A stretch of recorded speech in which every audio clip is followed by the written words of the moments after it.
Hey guys, welcome back to my channel. In today's video, we're going to be discussing elastics. I actually meant to film this video before I finished Invisalign so that I could actually show you guys how I put on and take off my elastics, but with how quickly everything ended up ending, I never got the chance to film those clips. What I am going to do though is take a trip down memory lane, dig up some old footage from earlier on in my Invisalign treatment that shows me either putting my elastics on or taking them off, so that you guys can see what my technique for that was. Jumping right in though, the elastics that people refer to when talking about Invisalign are just tiny little rubber bands that connect your top row of teeth to the bottom. Usually when people wear elastics during orthodontic treatment, it is one elastic on each side of the mouth, and what they do is just provide a little bit of additional force that's going to help line up your bite correctly. These elastics are attached by either metal hooks that are glued to your teeth or plastic ones that are built right into your aligners. If your experience is anything like mine, then you'll have the best of both worlds. I had metal hooks glued onto my bottom molars and then plastic hooks built into my top aligners on either side of my mouth. The elastics used with Invisalign are the exact same as the ones used for traditional metal braces. They correct bite issues such as overbite, underbite,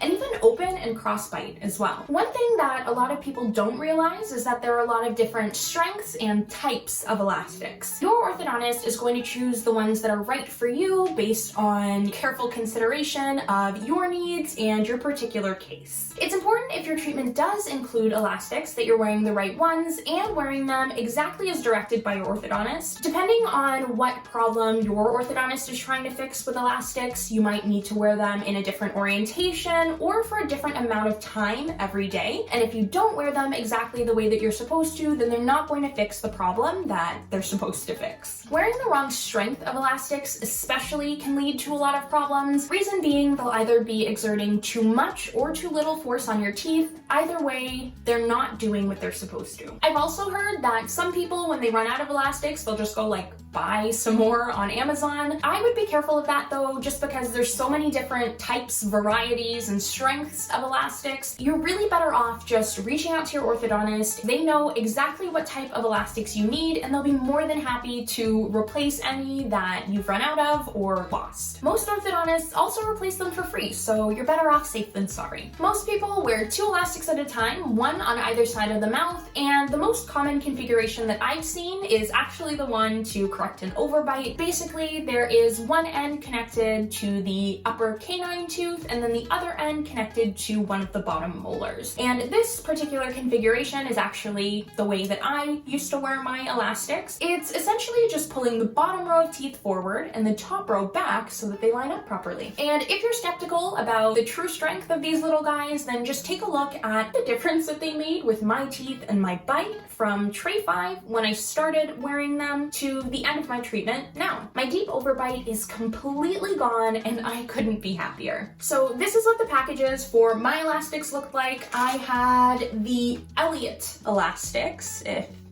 you can see that there. Each one of these little packets contains 100 elastics. So this actually lasts a fairly long time. And then inside the packet, these are actually kind of hard to hold with my long nails, but they're super tiny, just these little elastics. And the easiest way that I found to actually put on the elastics was just to hook them on my bottom molar and then pull up and forward towards the hook that was built into my top tray. And then once I got up to the hook, I would just sort of push up against the hook and then wrap it around so that I made sure that it was securely on the top hook. And then once I wrapped it around, I could pull and feel that it was actually attached, and then I just let go and it would be on. And I actually found that doing it that way made it a lot easier because I could feel when the elastic was properly secured, so I didn't even need a mirror to put them on. And then to remove the elastics, I'd sort of just do the reverse motion of how I put them on. I'd sort of hold on to one side of the elastic and then pull up and over to unhook it from the top, and then push back to unhook it from the bottom.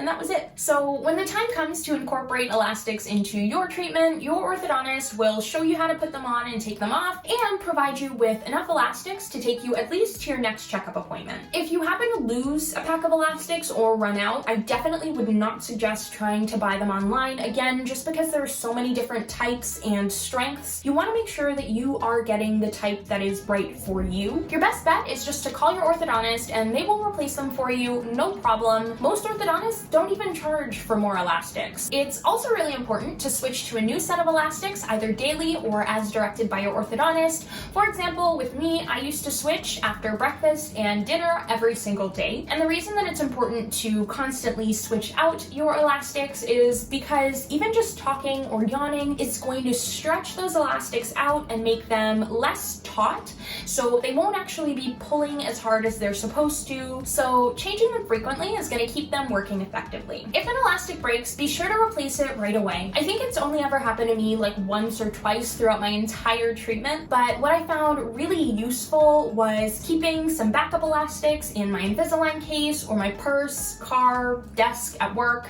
nightstand, just to make sure that if anything did happen, I'd have some backups on hand. I would also suggest trying to wear your elastics whenever you're wearing your trays, unless of course your orthodontist has directed you otherwise. I found when I was aiming for like 16 to 18 hours of elastic wear time a day, I'd oftentimes forget to put my elastics back on. But when I got into the habit of just, popping in my trays and then immediately putting my elastics on, I found I wore them a lot more consistently. The elastics themselves are actually fairly easy to put on, although I will admit I haven't always felt that way. It was pretty tricky to get a hang of at first, so I would suggest looking in the mirror when putting them on and taking them off for the first little while until you really get a hang of the process. Before you know it though, you'll be able to put on and take off your elastics with your eyes closed. That is all for today, but if you guys have any other questions about elastics for Invisalign, definitely leave them in the comment section below, as well as any other topics that you'd like to see me cover in a future video. Once again, thank you guys so much for watching, and I'll see you in next week's video.